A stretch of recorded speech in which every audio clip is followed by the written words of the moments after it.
오늘 우리에게 주시는 하나님의 말씀은 디모데후서 3장 15절에서 17절까지의 말씀입니다. 신약 성경 346면에 있습니다. 다 찾으신 줄 알고 제가 봉독하겠습니다. 또 어려서부터 성경을 알았나니 성경은 능히 너로 하여금 그리스도 예수 안에 있는 믿음으로 말미암아 구원에 이르는 지혜가 있게 하느니라. 모든 성경은 하나님의 감동으로 된 것으로 교훈과 책망과 바르게 함과 의로 교육하기에 유익하니 이는 하나님의 사람으로 온전하게 하며 모든 선한 일을 행할 능력을 갖추게 하려 함이라. 아멘. 미국의 23대 대통령 벤저민 해리슨이 재임 시절에 최신부 장관까지 했던 미국 백화점 왕 존 워너메이커를 아십니까? 그는 사업가로서 성공을 했죠. 그가 사업가로서 60周년을 맞아서 거대한 행사를 가졌을 때 한 기자가 그에게 찾아와서 이런 질문을 던졌습니다. 회장님, 지금까지 투자한 것 중에서 제일 잘한 투자가 무엇입니까? 그 질문을 던졌을 때 존 워너메이커는 늘 답변을 대답했다는 것처럼 미소를 짓더니 이렇게 이야기를 했습니다. 제가 10살 때 최고의 투자를 했습니다. 그때 저는 $2 75센트를 주고 가죽으로 된 성경 한 권을 구입을 했습니다. 이것이 내 인생에 있어서 가장 위대한 투자였습니다. 왜냐하면 그 성경이 저를 만들었으니까요 라고 대답을 했습니다. 그럼 기자가 다시 물었습니다. 그렇다면 성경만 구입하면 성공하는 것입니까? 존 워너메이커가 대답을 합니다. 아니요. 성경을 매일 읽고 그대로 믿고 그대로 살아야 합니다. 그러면 하루하루를 기쁘게 살 수 있을 것이고 성공은 어느새 내 옆에 있을 것입니다. 여러분, 군인의 필수품이 뭘까요? 총입니다. 주방장에 있어서 필수품은 칼일 것이고요. 그럼 그리스도인들에게 있어서 필수품은 무엇이겠습니까? 바로 성경 66권인 것이죠. 자, 그런데 주중에는요, 성경이 어디 있는지 모르다가 주일날 교회 갈 때 되면 성경 어디 있지? 라고 찾는 분은 혹시 안 계신지 모르겠습니다. 성도의 필수품이 성경이 내 삶을 지배해야 함에도 능력이 없이 버려두게 되어지면 교회를 20년 30년 다니고 교회에서 그 어떤 직분을 받았다 할지라도 아무 가치도 없는 고전에 불과할 것입니다. 그러나 성경을 듣고 읽고 공부하고 암송하고 묵상하고 그것을 실천하게 되어지면 그 말씀이 여러분의 삶을 이끌어 나가게 될 줄로 믿습니다. 사랑하는 여러분, 성경 66권 1189장의 말씀이 천지를 창조했다고 믿으십니까? 또한 성경 안에 쓰인 말씀이 이 땅을 한 치의 오차도 없이 하나님의 섭리대로 움직이고 있다는 사실도 믿으십니까? 그리고 오늘도 살아서 우리 삶에 개입하시고 우리를 하나님의 뜻 가운데로 인도하심을 믿으십니까? 자, 이 사실을 믿는다라고 하면 이제 여러분 날마다 성경을 읽고 공부하고 암송하고 묵상하고 실천하는 축복이 있어지기를 원합니다. 오늘 6부 예배 시간에 드디어 기다리던 제3회 서강 골든벨을 울려라의 시간이 진행되겠습니다. 왜 이런 순서를 준비한 것일까요? 이유는 분명합니다. 우리 서강의 지체들이 삶의 중심이 되어야 할 말씀을 읽을 필요성이 있기 때문입니다. 저도요, 하루 일과를 시작하면서 말씀 묵상으로 시작을 하고 있습니다.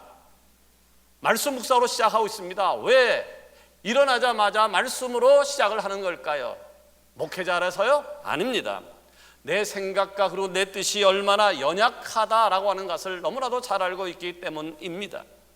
연약한 내 생각, 내 뜻이 하나님의 뜻보다 앞서가지 않도록 먼저 하나님이 내게 주신 말씀을 읽고 묵상하면서 시작하는 것이죠. 자, 여러분도 영의 양식인 성경을 날마다 묵상하시고 그리고 꼭꼭 맛있게 씹어 들으시는 은혜가 있기를 원합니다. 그렇게 되어지면요, 여러분의 영은 몸이 자라듯이 점점 성숙한 신앙인으로 달라지게 되어질 것입니다. 여러분, 우리가 밥을 한 끼만 안 먹어도 어떻게 됩니까? 배고파요, 지쳐요, 힘이 듭니다. 그런데 영의 양식인 성경을 멀리한다라고 하면 우리의 영은요, 나도 모르는 사이에 점점 힘을 잃어가고 아무런 성장도 그리스도인으로서 가치를 느낄 수 없게 되어지는 무늬만 그리스도인의 모습을 갖게 될 수밖에 없다라고 하는 이야기입니다. 여러분, 오늘 이 시간에는요, 성경을 가까이 하게 되면 받게 되는 축복을 나누려고 하는데 마음의 문을 활짝 열고 하나님이 주신 음성을 듣는 축복의 시간이 되기를 원합니다. 첫 번째로 우리가 성경을 가까이 하면 어떤 일이 일어나게 될까요? 예수님을 제대로 알게 됩니다. 아주 시골에서, 아니 두메산골에서 농사일만 하던 한 소녀가 서울로 상경을 했습니다. 그리고 부잣집 가정부로 취업을 했습니다. 지금은 가정부라는 제도가 거의 다 없어졌습니다만 예전에는 이런 제도가 빈번찮게 있었습니다. 자, 그녀는 서울로 올라와서 한껏 부푼 꿈을 펼치고자 그 가정부로 취직한 집에서 열심히 일을 하기 시작했습니다. 그런 모습을 본 주인은 그녀에게 마당 관리까지 맡기게 되었습니다. 자, 주인에게 인정받았다는 기쁨에 그녀는 더 열심히 일을 했습니다. 하루는 주인이 외출한 틈을 타서 그간 신경이 쓰였던 마당에 가득히 자란 풀을 제거하기로 마음을 먹었습니다. 그녀는 하루 종일 마당에 있는 모든 풀을 다 정리했습니다. 손에는 물집이 생겼고요, 온몸이 아팠지만 마음만은 기뻤습니다. 그리고 속으로 이렇게 생각했습니다. 주인님이 돌아오시면 참 기뻐하겠다, 칭찬해 주시겠다. 자, 얼마의 시간이 지난 다음에 주인이 돌아왔는데 주인은 마당의 모습을 보고 경악을 금치 못했습니다. 그 이유는 자신이 수년 동안 애써 가까워온 마당의 잔디들이 모두 다 사라졌기 때문입니다. 자, 그녀가 하루 종일 물집이 생기고 힘들게 제거한 풀은 주인이 가장 아끼던 잔디였던 것이죠. 결국 주인에게 꾸중을 듣고 그 집에서 쫓겨나서 고향으로 돌아가는 신세가 되었습니다. 자, 만약 그녀가 주인에게 마당 관리하는 법을 물어보았다면, 먼저 물어보았다면, 또한 관련 자료를 한 번이라도 찾아보았다면 그 올바른 지식을 통해서 주인의 마음에 쏙 드는 마당 관리를 잘 할 수 있었을 텐데 말입니다. 그러나 그녀는요, 자신의 생각대로, 주인의 의지와는 상관없이 자신의 생각대로, 자신의 경험대로만 열심을 내니까 더 큰 화를 불러오게 되어진 것이죠. 자, 이는요, 우리가 세상을 살아갈 때도 흔히 하는 실수입니다. 자, 우리가 알고 있는 것을 너무 신뢰한 나머지 믿는 그대로 행하다가 일을 그르치는 경우가 굉장히 많이 있습니다. 저는 지난주에 잘못된 열정에 대해서 말씀을 드린 적이 있습니다. 열정은 갖는 건 중요하지만 잘못된 열정은 차라리 없는 것이 낫다라고 하는 말씀을 드린 적이 있습니다. 분명하지도 않은데 불확실한 지식을 믿고 그대로 행하게 되어지면 아무리 열심히 살아도 우리의 삶은 실패의 연속이 될 수밖에 없다라고 하는 것이죠. 여러분, 영원히 살기 위해 태어난 인간이 왜 죽음이라는 것을 맛봐야 됐을까요? 태초 인간 아담과 하와는요, 하나님께서 먹지 말라고 했던 선악과를 보고 그냥 지나쳐야 했습니다. 그냥 지나치면 아무런 문제도 발생하지 않았습니다. 사단이 그에게 찾아와서 유혹을 하죠. 선악과를 먹게 되어지면 내 눈이 밝아서 하나님과 똑같이 돼, 하나님과 동기동창이 돼. 이 말에 곧 잘못된 지식이 저를 지배한 것이고 결국은 먹었고 죽음을 맛보게 되었습니다. 자, 그럼에도 우리 하나님은 어떤 분입니까? 사랑의 하나님이십니다. 그래서 우리에게 독생자 아들 예수 그리스도를 이 땅에 보내주신 것이고 그를 알고 그를 믿는 자마다 새로운 영생을 주시겠다고 약속을 하셨습니다. 요한복음 17장 3절에 보니까 영생은 그 유일하신 참 하나님과 그가 보내신 자 예수 그리스도를 아는 것이니라. 여러분, 영원한 생명의 비결이 무엇이라고 했습니까? 참 하나님인 아버지와 아버지께서 보내신 예수 그리스도를 아는 것이라고 성경은 분명히 못 받고 있습니다. 바로 이것이 본문에서 말하는 구원에 이르는 지혜이고 영생을 얻는 방법입니다. 15절에 보니까 또 어려서부터 성경을 알아나니 성령 능히 너로 하여금 그리스도 예수 안에 있는 믿음으로 말미암아 구원에 이르는 지혜가 있게 하느니라. 자, 본문에서요, 사도 바울이 믿음의 아들인 디모데에게 구원에 이르는 지혜를 무엇을 통해 얻을 수 있다고 말하고 있습니까? 바로 예수님이 되어 증언하고 있는 성경 하나님의 말씀을 통해서 가능하다라고 증언하고 있습니다. 우리는 성경을 통해서 예수님을 알게 되는 것이고 성경을 통해서 예수님을 믿을 수 있게 되어지는 것이죠. 신앙의 명문가에서 태어난 디모데는요, 아주 어릴 적부터 성경을 가까이 했습니다. 그리고 그분을 믿고 구원의 확신을 가지고 세상의 어떤 유용한 지식보다 중요한 영생의 비결을 가지고 살았습니다. 그래서 그의 인생의 여정은 하나님 앞에 귀하게 쓰임받는 생애가 될 수 있었습니다. 자, 그렇다면 묻습니다. 오늘 3부 예배드리는 여러분은 예수님에 관하여 얼마나 많이 알고 계십니까? 예수님에 관하여 얼마나 많이 알고 계십니까? 자, 예수님에 관하여 얼마나 많이 알고 계십니까? 라고 하는 질문을 듣고 기분 나쁜 생각을 가질 수 있습니다. 왜냐하면 성도, 거룩한 백성이라는 이름 자체가 예수 그리스도를 믿는 사람들을 일컫는 말이며 그분을 위해 살아가는 사람들에게 쓰여진 칭호이기 때문이죠. 근데 성도 여러분은 예수님에 대해 얼마나 많이 알고 있습니까? 라고 하는 질문을 드는 이유는 이 시대에 많은 그리스도인이라고 하는 사람이 예수를 믿는다라고 하는 사람들임에도 불구하고 성경을 가까이 하지 않고 있다는 거예요. 하루에 성경을 한 장도 안 읽는 사람이 92%라고 하는 놀라운 통계가 나온 적이 있습니다.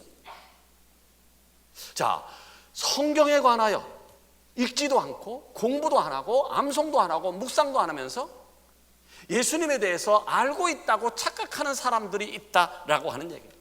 착각하지 마십시오. 성경을 읽지도 공부도 암송도 묵상도 하지 않으면서 기도하고 찬양하고 헌금 많이 하고 헌신한다고 해서 신앙생활 잘하는 것이 아니라고 하는 것입니다. 자, 성경은 모르는데, 성경은 읽지 않는데, 성경 공부하지 않는데 기도하고 찬송하고 헌신하게 되어지면 신앙에 불균형이 생겨요. 교회에 문제를 일으키는 사람들의 거의가 다가 성경을 읽지 아니하고 기도하는 사람들에 의해서 문제가 발생되어진다는 사실을 아십니까? 성경은 안 읽는데 봉사하는 사람들에 의해서 문제가 발생되어진다는 사실을 아십니까? 신앙의 규정의 잣대가 뭐냐 하면 성경이에요. 이 성경을 우리가 카논이라고 그래요. 정경이란 말이에요. 척도라고 하는 말이에요. 우리의 삶의 기준이 성경이어야 되는데 성경을 읽지도 공부도 암송도 묵송도 하지 않으니까 하나님께서 내게 주시라고 말씀하신 기준이 뭔지를 모르는 거예요. 기준을 모르고 헌신하고 기준을 모르고 기도하니까 문제가 발생하는 것이죠. 여러분, 신앙생활 잘 하고 싶으십니까? 예수님에 대해서 많이 알고 싶으십니까? 그렇다면 성경을 가까이 하는 은혜가 있기를 원합니다. 성경을 통해서 예수님을 알 수 있습니다. 그리고 성경을 통해서 그분을 믿는 믿음을 가질 수 있습니다. 날마다 성경을 가까이 함으로 예수님을 올바로 알아 믿음을 굳건하게 세워나가는 우리 서강의 지혜가 다 되어지기를 원합니다. 두 번째로 우리가 성경을 가까이 해야 되는데 성경을 가까이 하게 되어지면 예수님과 동행하는 축복을 얻게 되어질 것입니다. 자, 항해를 하던 배가 있어요. 항해를 하던 배가 암초를 만났다라고 하면 어떻게 해야 될까요? 암초와 충돌하게 되어지면 배가 파손될 것이고 그렇게 되면 배 안에 있는 모든 사람이 죽게 될 겁니다. 그렇게 되어지면 구명조끼와 구명종을 준비하는 것 필수일 겁니다. 그러나 그것보다도 우선 암초를 발견하면 선장부터 선원들이 일사불란하게 움직이면서 암초로부터 멀어지기 위해서 노력을 해야 될 겁니다. 이를 위해서 선장은 무엇보다도 정확한 판단을 해야 될 것이고 정확한 결단으로 명령을 내려야 합니다. 그리고 선원은 선장의 지시에 따라서 한마음으로 배를 돌려야만 위기를 모면할 수 있게 되어집니다. 여러분, 세례요한을 아시죠? 세례요한은 암초를 향해 가는 침몰이 예정된 배처럼 세상을 향하여 침몰해 가는 사람들에게 외쳤습니다. 마태복음 3장 2절이죠. 회개하라, 천국이 가까이 왔느니라. 자, 우리가 교회를 나와요. 예수님을 만나요. 그럼 예수님을 만나서 제일 먼저 하는 일이 뭡니까? 바로 그것이 회개라고 하는 거예요. 왜냐하면 세상의 방법대로 살아갔던 우리가 생명의 길을 발견했는데 돌이키는 것이 당연하기 때문이죠.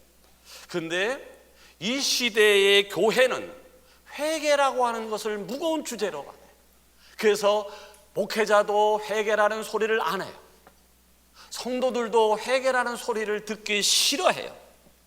그러나 여러분, 회개라고 하는 것은 결코 무거운 것이 아닙니다.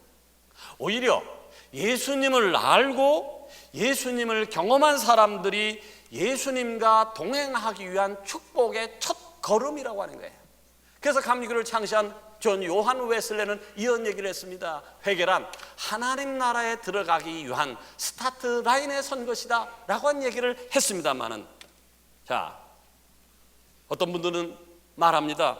목사님, 회개의 정확한 뜻이 뭡니까? 굉장히 좋은 질문이라고 생각해요. 여러분, 회개란 잘못한 것에 대해서 멈추는 것이 아닙니다. 잘못된 방향으로 가던 것에서 멈추는 것이 회개가 아닙니다. 회개란 잘못된 길에 대해서 유턴해서 원래의 위치로 돌아가는 것이 회개입니다. 회개의 의미를 아시겠습니까? 잘못됐다, 이게 아니다, 멈추는 것이 아니라 원래의 위치로 돌아가는 것, 이것이 바로 회개입니다. 바로 그 역할을 제대로 알려주는 것이 뭐냐 하면 바로 성경책이라고 하는 것이죠. 16절에 볼까요? 모든 성경은 하나님의 감동으로 된 것으로 교훈과 책망과 바르게 함과 의로 교육하기에 유익하다. 여러분, 우리가 하루하루를 시작하기 위해서 반드시 마주쳐야 되는 것이 있죠. 무엇입니까? 집집마다, 방마다, 거실에도 화장실에도 걸려 있는 거예요. 거울입니다. 자, 거울을 통해서 나의 모습을 비춰서 머리도 손질을 하고 그리고 입을 옷도 고릅니다. 만약 거울이 없다면 우리는 자신의 모습을 점검하지 못하게 될 것이고 온전하지 못한 모습으로 하루를 시작해서 부끄러움을 당하게 될 것입니다. 자, 이렇듯 성경은 뭐냐 하면 성경은 영의 거울입니다. 우리 영적 상태가 어떤 것인지에 대해서 비춰주는 것이 바로 성경입니다. 자, 아침마다 거울을 보듯이 매일 성경을 보아야만 우리가 어떤 모습을 가지고 신앙생활을 하고 있는지를 정확하게 구별할 수 있습니다. 또 내가 하나님께서 창조하신 모습 그대로 지금 살아가고 있는지 아니면 세상의 모습으로 살아가고 있는지에 대해서도 분별할 수 있을 겁니다. 여러분, 날마다 성경을 가까이 하기를 원합니다. 날마다 성경을 가까이 하기를 원합니다. 아멘 안 하는 분은 왜 아멘 안 하는 겁니까? 열이 났어요. 지금 성경을 하게 되면 영이 죽는데 아멘 안 하는 이유가 뭡니까? 성경을 날마다 가까이 하길 바랍니다. 성경을 날마다 가까이 하길 바랍니다. 그분이 아멘 했어요. 나하고 눈이 마주친 분이 아멘 안 해서 내가 열을 냈는데 그분이 아멘 했어요. 다 한 줄 알고 넘어가겠습니다. 여러분, 왜 우리 성경을 읽어야 될까요? 왜 성경을 공부해야 된다고요? 암송하고 묵상해야 된다고요? 내 모습을 정확하게 비춰주는 거울이기 때문입니다. 예수님께서 먼저 가신 의의 길로 우리를 인도할 것이 성경이기 때문입니다. 여러분, 성경을 가까이해서 점점 주님과 멀어지는 삶이 아닌 주님과 가까워지는 삶이 꼭 되어지기를 원합니다. 마지막으로 우리가 성경을 가까이 하게 되어지면 어떻게 될까요? 예수님을 닮아가게 될 것입니다.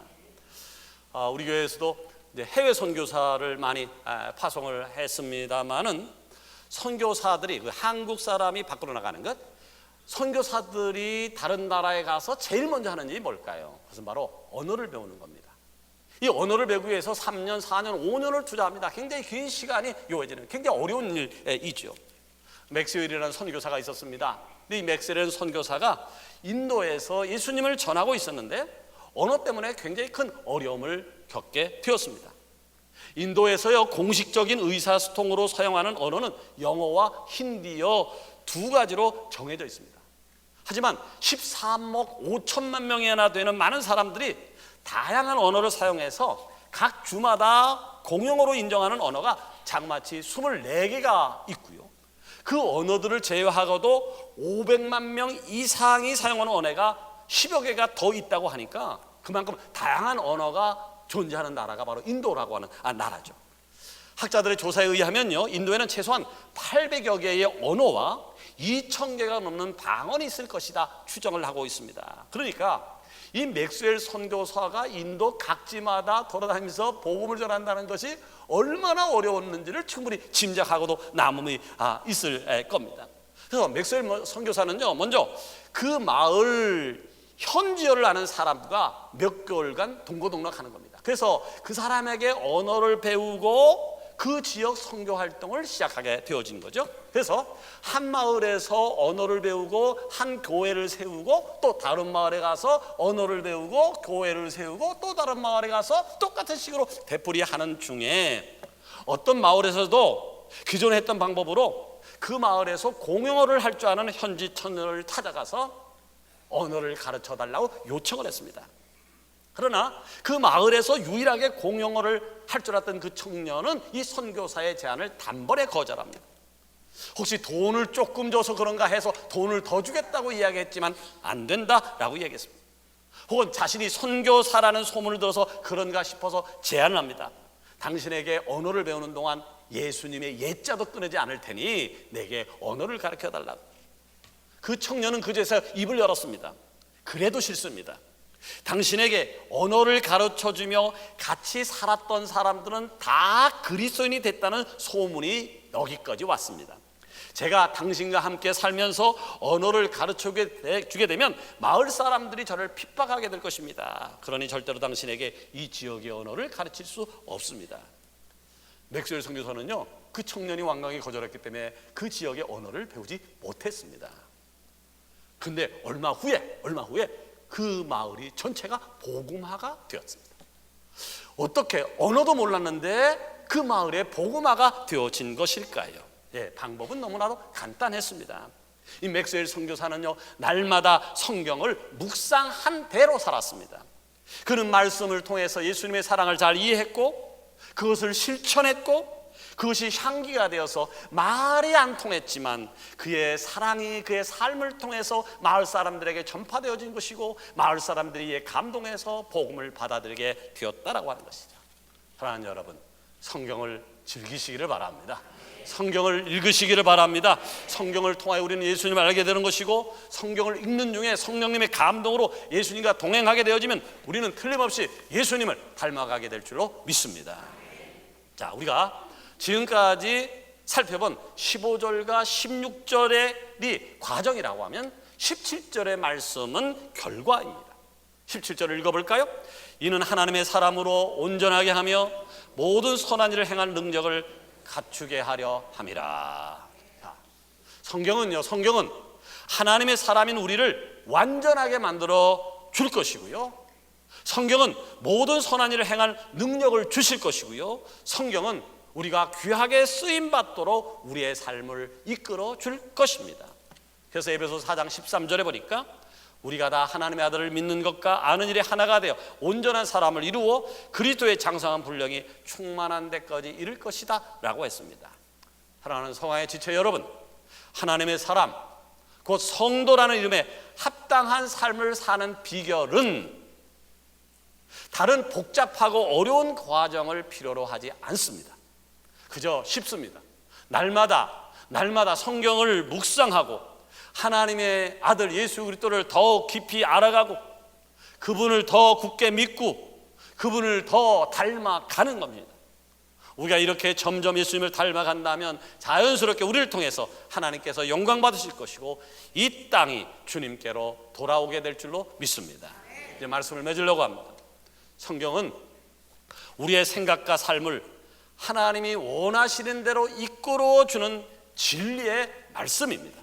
그러기에 여러분이 주님을 사랑한다면 반드시 성경을 읽으십시오. 우리 안에 죄를 버리기를 원한다라고 하면 성경을 보십시오. 그리고 감사와 거룩한 삶을 살기를 원한다면 또 성경을 보십시오. 여러분, 성경이 정답입니다. 기도하십시다.